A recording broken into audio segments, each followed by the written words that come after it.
In today's video, I'm going to be talking to you about how to add that vintage farmhouse charm to your kitchen with some really beautiful home decor ideas. How do you go about it? How do you know what pieces to pick up? How do you just make sure that it doesn't look like chaos? I mean, one little tip that I think the idea is that it does look a bit chaotic, and because nothing really matches when you are trying to be curating a farmhouse, when you're trying to curate vintage looks, but I'll talk about that in a bit later on in the video. But I think to start with, it's really important to say that this can be done on a budget. You don't have to spend a fortune to get those beautifully curated French farmhouse kitchens. Well, for one, it takes time, months, if not years. And also, usually it's done with those bargains that you find either at the charity shop or the boot sale or the antique fairs or little antique shops. It's just a case of having a bit of an eye for what you're looking for and just having that patience, which, I mean, I know I'm saying that, but I'm absolutely awful for patience. I usually, if I got it in my head that I wanted everything in my kitchen to be, look like a beautiful French chateau, I'd want it instantly. I'd want everything there in one place, done within a week. But as we know, when you're hunting for treasure, it takes a little bit longer than that. What is a farmhouse look for your kitchen? What is a farmhouse kitchen? What is a farmhouse kitchen look? What kind of do we think about when we say those words? It's about filling that space with vintage, charming, well-used, well-loved items. Those pieces that are in that kitchen were made to be used. They were there for a purpose and not to look beautiful. Whereas now we are looking at those pieces thinking how lovely they are, and they're a beautiful way to decorate your living space. A lot of the time in that farmhouse kitchen, you have a lot of natural materials. You have the wood, you have the glass, you have the ceramics, the pottery, because it would have been handmade. It would have been items that you needed for the space and that were made by someone you knew locally.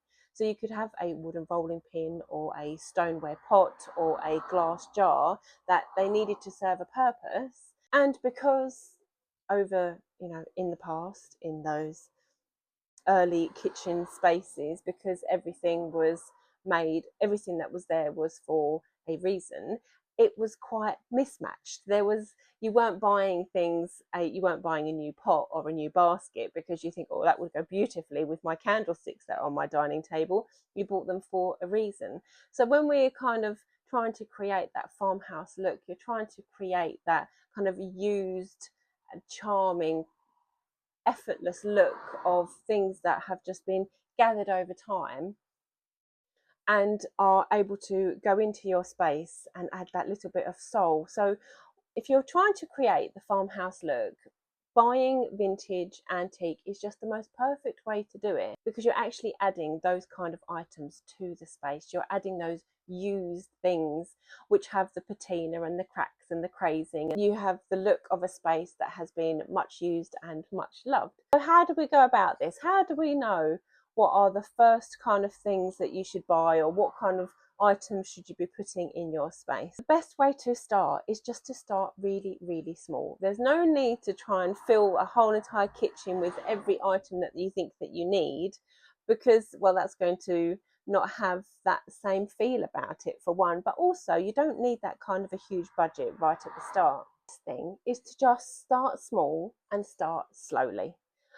Think of things that you would use every day in the kitchen now. So I definitely think that's the best recommendation I can give. Buy something that you would use, that you can utilize within your space, because that means that when you are spending that little bit of money on something that is for aesthetics more than it is for a practical purpose, it means that you are actually buying something that you can use.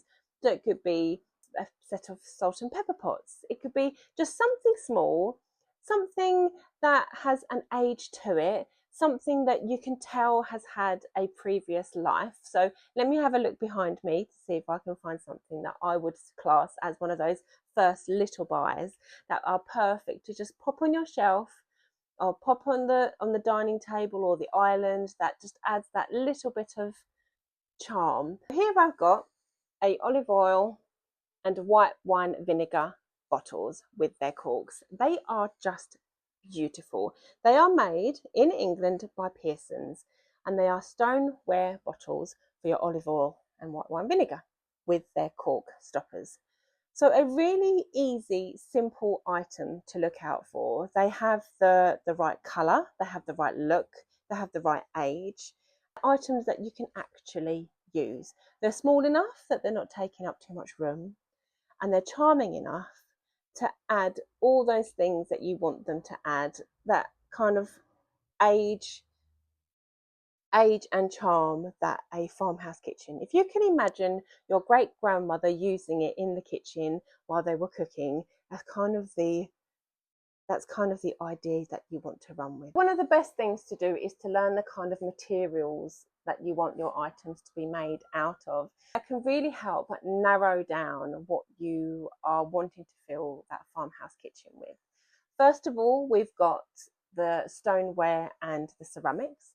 So you're thinking about those things that could have been handmade by somebody local in the village that you lived in, to fill your kitchen with items that are of use to you. So you could have stoneware pottery pots, which this would have obviously had a cork lid on the top, and then you could use that for storage, but that's a stoneware item. Beautiful. And if you bought it now, you could use it just as it is, or you could add flowers to it. But you're looking for that kind of stoneware, earthy, handmade ceramics. Next, enamelware.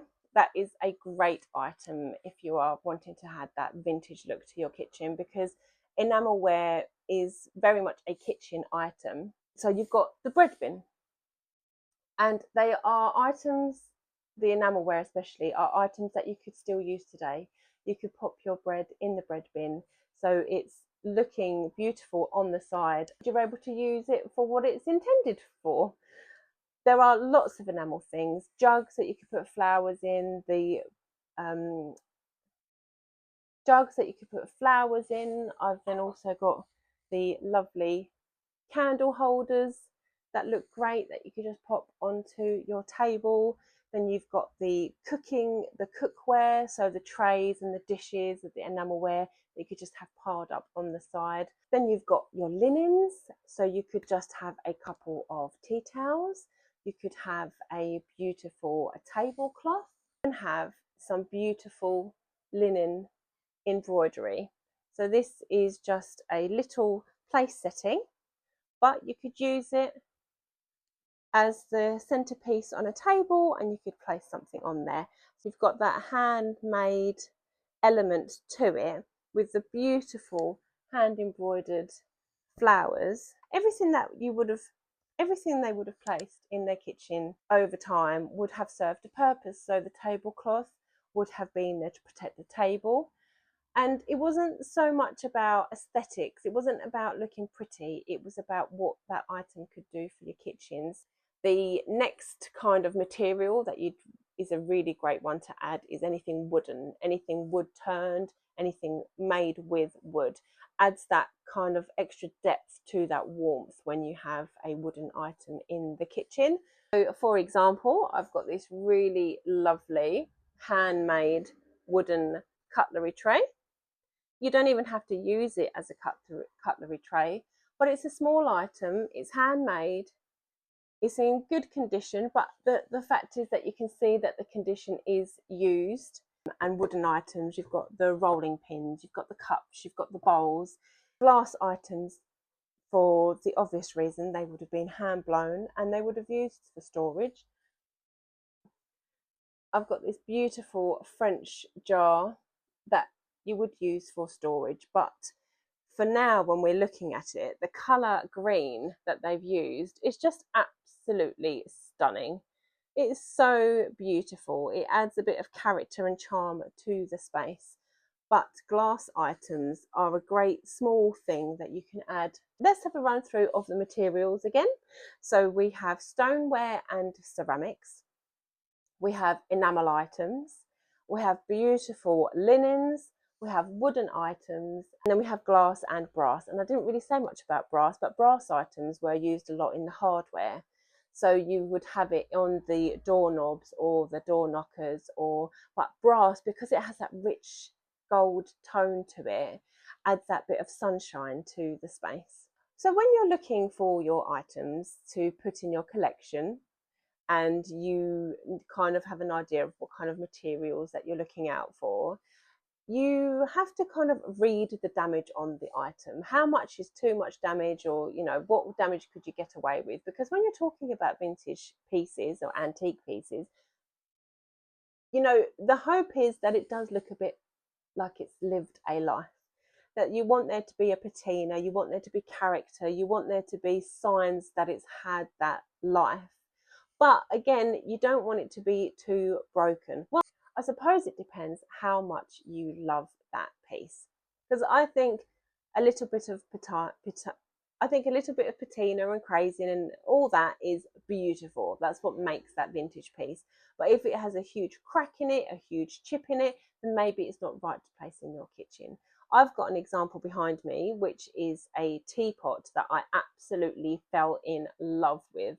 I think it is beautiful. So here we have an absolutely stunning example of a teapot. The Wilmot teapot, made in England, and it's over 100 years old. Just absolutely beautiful. The pattern that is on there and the gold gilding, I just fell in love with it. Brad, on the other hand, obviously when I'm walking around and I go, I want that piece, he goes, don't be ridiculous. It's got no lid on it, and it has a huge crack. This has once upon a time split almost completely in half. So yes, at first glance you think, oh my goodness, do I pick that up? But I have a collection of items that are blue and white, so this would fit in perfectly. I think the fact that it's an antique piece, you are now talking over 100 years old, and it still looks from afar, if you don't see that big crack there, in beautiful condition.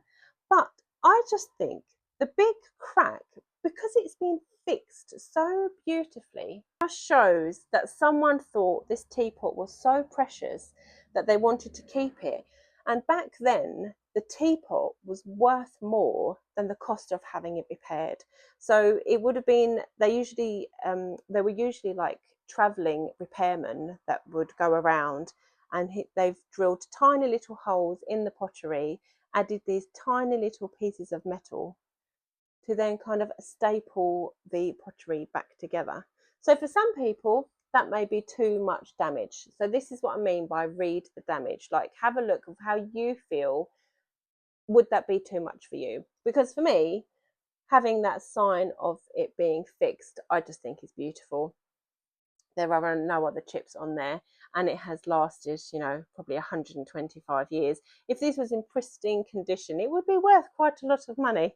But the way it is, vintage items, they should, especially in the kitchen, because you're looking for the pieces that have lived a life and that have been used, having the patina and the wear from years of use is exactly the kind of look that you're going for. But maybe too big a crack, too big a split would be too much to spend money on an item. But yeah, beautiful, excellent item. But one way to curate your pieces and to add to collections is by colour. I think that's a beautiful way of doing it. And if you can get the blue to match, or you can kind of match tones, or aesthetically the colours go together, is a really lovely way of doing it. So the pieces that you're adding in don't need to kind of match in any way. So it's not like you need 6 cups, but you could have a cup and a plate and a pot and a bowl. But if they all have a blue tint to them or a pink tint to them, that can then make your collection looks like it fits into that space. I think one of the ones that is currently on trend is having a display of plates on your wall, and those old beautiful antique plates are perfect for that. And if you're able to put it together in a colour tone, so at the moment a lot of it is done in the blues and the willow pattern, it can just look stunning. You're able to create a look by colour. So it's just another way of your eye looking for something. So you're looking for the material, you're looking at the damage, and then you're looking at the colour of that piece to know that if it's going to fit into your space. This takes time. Having an eye, curating items, putting them together, it just takes time and practice. The thing is, if you're kind of looking for vintage items, you already have the instinct.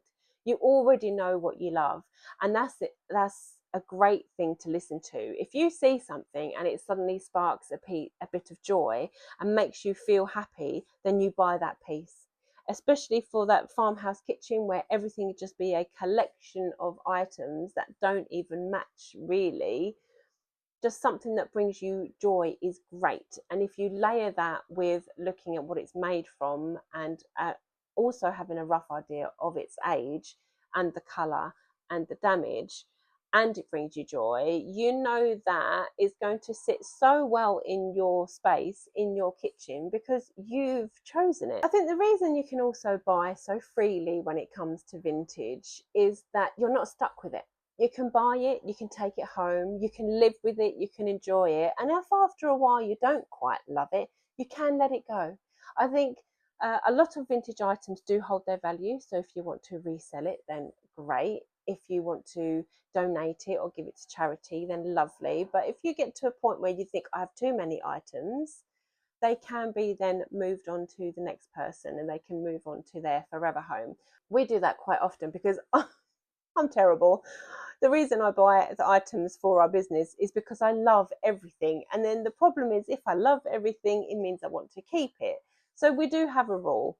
If it can go in the house, absolutely. Well, unless it's something I really want to keep. But if it's a kind of, I really enjoy it, I really like it in this moment, it goes in the house, lovely. A few months later, even a year later, I can look at the item and go, oh, do you know what? I think you've had your time. I've had my time with you, I've enjoyed you, I've been able to look at you, then great, we'll move it on. If I look at it and go, no, do you know what? That is a piece that I absolutely adore, then it can stay.